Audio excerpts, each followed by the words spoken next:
Consecuencias. No solo hemos deducido hasta ahora el concepto de la filosofía trascendental, sino que hemos ofrecido al lector una panorámica del sistema total de la filosofía que se compone, como se ha visto, de dos ciencias fundamentales que, contrapuestas en principio y dirección, se buscan y se complementan recíprocamente. No el sistema total de la filosofía, sino solo una ciencia fundamental del mismo debe exponerse aquí y ser ante todo caracterizado por con más rigor como consecuencia del concepto deducido. Primero, si para la filosofía trascendental lo subjetivo es lo primero y el único fundamento de de toda realidad, el único principio explicativo de todo lo demás, ella comienza necesariamente con la duda universal de la realidad, de la misma forma que la filosofía natural, ordenada solo a lo objetivo, no busca sino impedir que lo subjetivo se...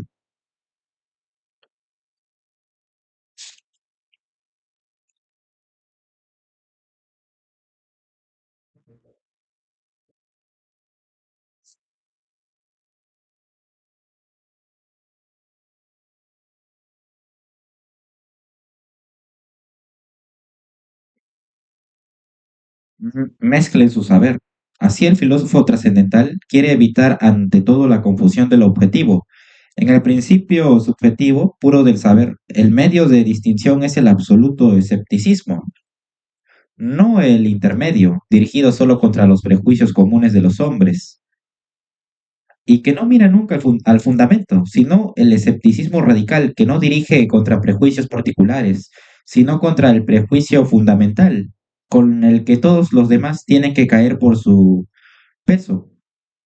Pues además de los prejuicios artificiales introducidos en el hombre, existe uno más originario depositado en él, no por la educación o el arte, sino por la naturaleza misma, que vale para todos los demás, excluidos los filósofos en lugar de los restantes principios de todo saber, y para el mero pensador independiente como piedra de toque de toda verdad.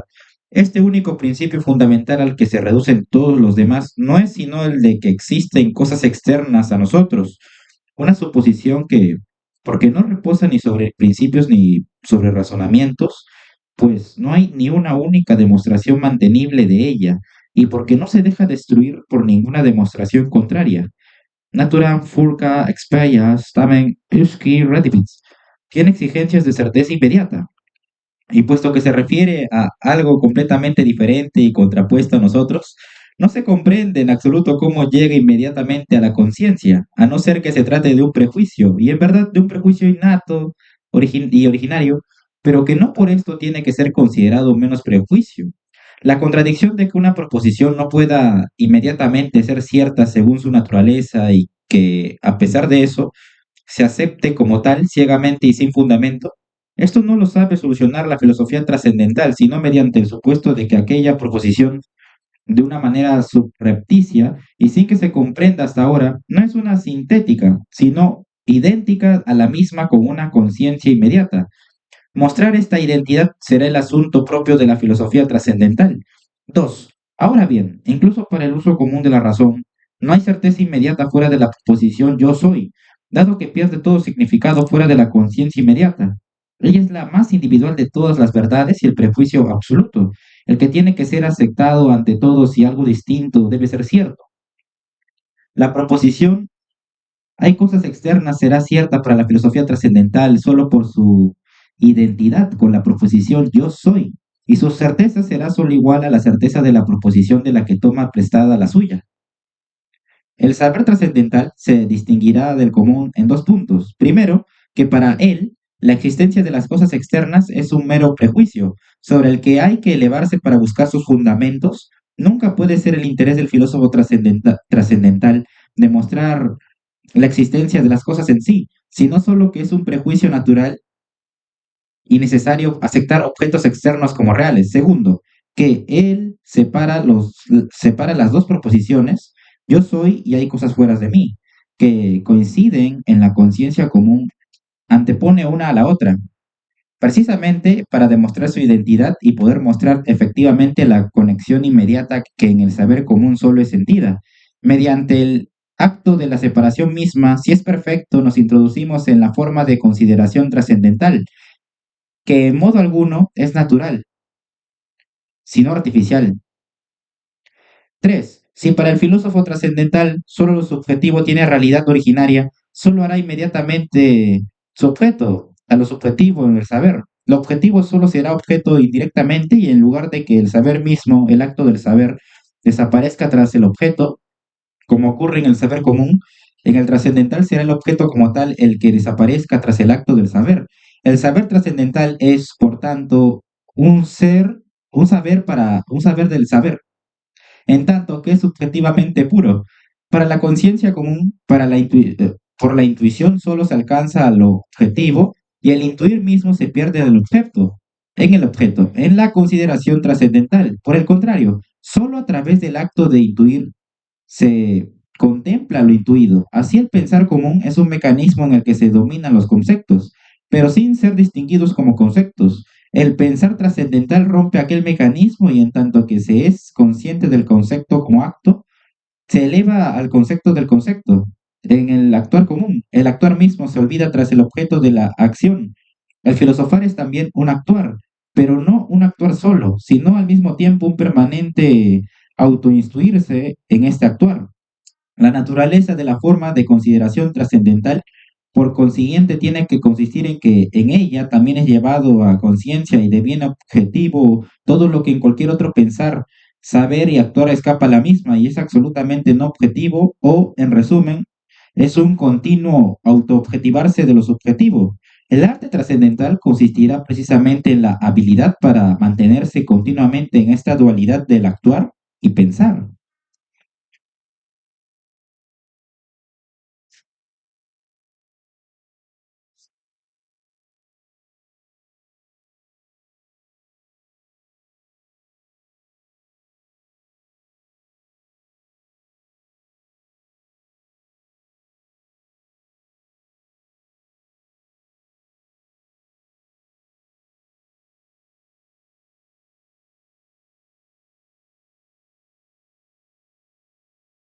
División provisional de la filosofía trascendental. Esta división es provisional porque los principios de la misma solo pueden deducirse en la ciencia propiamente dicha. Volvemos al concepto de ciencia. La filosofía trascendental tiene que explicar cómo es posible el saber en general y presupone que lo subjetivo en el mismo se acepta como lo dominante o primero. Lo que constituye su objeto no es, por consiguiente, una parte concreta ni un objeto individual del saber, sino el saber mismo y el saber en general. Ahora bien, todo saber se reduce a determinadas convicciones o prejuicios originarios. La filosofía trascendental tiene que reconducirlas a todas ellas a una única convicción originaria, esta desde la que se derivarán todas las demás. Es expresada en el primer principio de esta filosofía, y la tarea de encontrarlo no significa sino encontrar lo absolutamente cierto, por lo que toda certeza está mediada. La división de la filosofía trascendental misma se determina por aquellas convicciones originarias cuya validez reivindica. Estas convicciones tienen que ser buscadas ante todo en el entendimiento común. Si nos volvemos a colocar en el punto de vista de la concepción común, entonces se encuentran profundamente grabadas en el entendimiento humano las siguientes convicciones. A. Que no solo existe independientemente de nosotros un mundo de cosas externas y que nuestras representaciones concuerdan con ellas, que en las cosas no hay otra cosa que lo que nosotros representamos en ellas. Lo necesario en nuestras representaciones objetivas se explica porque las cosas están determinadas inalterablemente y por esta determinación de las cosas también se determinan inmediatamente nuestras representaciones. A través de esta convicción primera y originaria, se determina la primera tarea de la filosofía, explicar cómo las representaciones pueden concordar absolutamente con objetos existentes, completamente independientes de ellas, ya que la posibilidad de toda experiencia descansa bajo el supuesto de que las cosas son precisamente lo que nos representamos de ellas. de tal manera que naturalmente conocemos las cosas como son en sí. Pues, ¿qué sería la experiencia y a dónde iría a parar la física sin aquel supuesto de la absoluta identidad del ser y del aparecer? Entonces, la solución de aquella tarea es idéntica a la filosofía teórica, que tiene que investigar la posibilidad de la experiencia. B. La segunda convicción originaria es precisamente que surgen en nosotros representaciones sin necesidad mediante la libertad que pueden pasar desde el mundo del pensar al mundo real y obtener realidad objetiva. Esta convicción es opuesta a la primera. Según la primera, se supone que los objetos están determinados inalterablemente y nuestras representaciones por ellos, según la segunda, los objetos serían alterables y en verdad mediante la causalidad de nuestras representaciones. Según la primera convicción, tiene lugar un tránsito desde el mundo efectivo al mundo de la representación, o un determinarse de la representación por algo objetivo. Según la segunda, un tránsito desde el mundo de la representación al efectivo, o un determinarse del objetivo por una representación libremente esbozada en nosotros. A través de esta segunda convicción se determina un segundo problema. ¿Cómo es alterable ¿Cómo es alterable algo objetivo mediante algo meramente pensado? De tal manera que aquel concuerde perfectamente con este, puesto que sobre este supuesto descansa la posibilidad de todo actuar libre. La solución de esta tarea es la filosofía práctica. Sí, pero con estos dos problemas nos vemos envueltos en una contradicción. Según B, se exige una soberanía del pensar, de lo ideal, sobre el mundo sensible. Pero, ¿cómo es pensable si, según A, la representación en su origen solo era una esclava del objetivo? A la inversa, el mundo efectivo es algo completamente independiente de nosotros como un modelo según el cual tienen que dirigirse nuestras representaciones. Según A, y entonces es incomprensible cómo, a su vez, el mundo efectivo puede ordenarse según representaciones de nosotros, según B. En una palabra, desde la certeza teórica perdemos la práctica. Desde la práctica a la teórica es imposible que existan al mismo tiempo verdad de nuestro conocimiento y realidad de nuestro querer. Si en general hay filosofía, tiene que disolverse esta contradicción. Y la solución de este problema o la contestación a la pregunta, ¿cómo pueden pensarse al mismo tiempo las representaciones ordenándose según los objetos y los objetos ordenándose según las representaciones?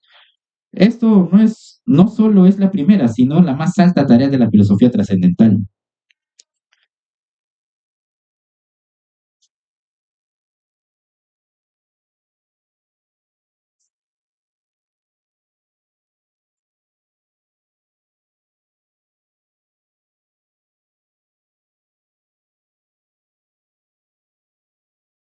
Es fácil comprender que este problema no puede resolverse ni en la filosofía teórica ni en la práctica, sino en una superior que es el término medio vinculante de ambas, que no es teórica ni práctica, sino ambas al mismo tiempo. ¿Cómo se acomodan al mismo tiempo el mundo objetivo según las representaciones en nosotros y las representaciones según el mundo objetivo? No hay que comprenderlo si no existe entre ambos mundos, real e ideal, una armonía preestablecida, pero esta no es pensable si la actividad por la que se produce el mundo objetivo no es originariamente idéntica a la que se expresa en el querer y a la inversa. Ahora bien, hay una actividad productiva que se manifiesta en el querer. Todo actuar libre es productivo, solo que productivo con conciencia, puesto que aquellas dos actividades deben existir en un principio único. Se supone que aquella actividad que el libre actuar es productiva con conciencia. En el producir del mundo es productiva sin conciencia. Y así, es efectiva aquella armonía preestablecida y la contradicción resuelta. Si se supone que todo esto sucede realmente así, entonces aquella identidad originaria de la actividad que se ocupa de producir el mundo, con la que se manifiesta en el querer, se presentará en los productos de la primera. Y esos productos tendrían que manifestarse como productos de una actividad al mismo tiempo consciente e inconsciente. La naturaleza, tanto como un todo como sus productos particulares, tendrá que manifestarse como una obra producida con conciencia y al mismo tiempo como producto del más ciego mecanismo. Ella es teleológica, sin ser explicable teleológicamente. La filosofía de los fines naturales o la teleología es por consiguiente aquel medio de reunificación de la filosofía teórica y práctica. D. Hasta ahora, Se ha postulado en general la identidad de la actividad inconsciente que ha producido la naturaleza y la consciente que se manifiesta en el querer, sin que estuviera decidido dónde cae el principio de aquella actividad, sin si en la naturaleza o en nosotros. Ahora bien, el sistema del saber hay que considerarlo completo, solo en tanto que se repliegue en su principio. La filosofía trascendental estará, por tanto, completa solo si pudiera demostrar aquella identidad, la más alta solución de su problema entero, en su principio, en el yo. Por consiguiente, se postula que en lo subjetivo, en la conciencia misma, se muestra al mismo tiempo aquella actividad consciente e inconsciente. Tal actividad es solo la estética y cada obra de arte hay que comprenderla solo como producto de tal actividad. El mundo ideal del arte y el mundo real de los objetos son, por tanto, productos de una y la misma actividad, el encuentro de ambas cosas, lo consciente y lo inconsciente. Sin conciencia, da el mundo con conciencia, da el mundo estético. El mundo objetivo es solo la originaria poesía inconsciente del espíritu, el órgano universal de la filosofía y la piedra clave de su edificio de la filosofía del arte. Es la filosofía del arte. 4. Órgano de la filosofía trascendental. Primero, el único objeto inmediato de la consideración trascendental es lo subjetivo. El único órgano para filosofar de esta manera es el sentido interno y su objeto no puede ser nunca objeto de la intuición externa, como el de la matemática. El objeto de la matemática existe, como es obvio, tan escasamente fuera del saber como el de la filosofía. La existencia total de la matemática reposa en la intuición y por tanto existe solo en la intuición, pero esta intuición es una externa. A esto se añade que el matemático no tiene que ver nunca inmediatamente con la intuición misma de la construcción, sino solo con lo construido y lo que se puede exponer solo externamente, mientras que el filósofo únicamente contempla el acto de la construcción misma, que es algo absolutamente interno. 2. Más aún, los objetos del filósofo trascendental no existen sino en tanto que son producidos libremente. No se puede obligar a esta producción, como se puede obligar mediante el dibujo externo de una figura matemática, a intuirlo internamente. De la misma manera que la existencia de una figura matemática descansa en el sentido externo, la realidad completa de un concepto filosófico solo reposa en el sentido interno. El objeto total de esta filosofía no es sino el actuar de la inteligencia según leyes determinadas. Este actuar hay que comprenderlo solo mediante la propia intuición inmediata interna y esta es a su vez solo posible por la producción. Pero no basta. En el filosofar nunca se es meramente objeto, sino siempre se es también el sujeto de la consideración. Para el comprender de la filosofía son exigibles, por tanto, dos condiciones. Primera, que se esté en una actividad interna continua, en un producir continuo de aquellas acciones.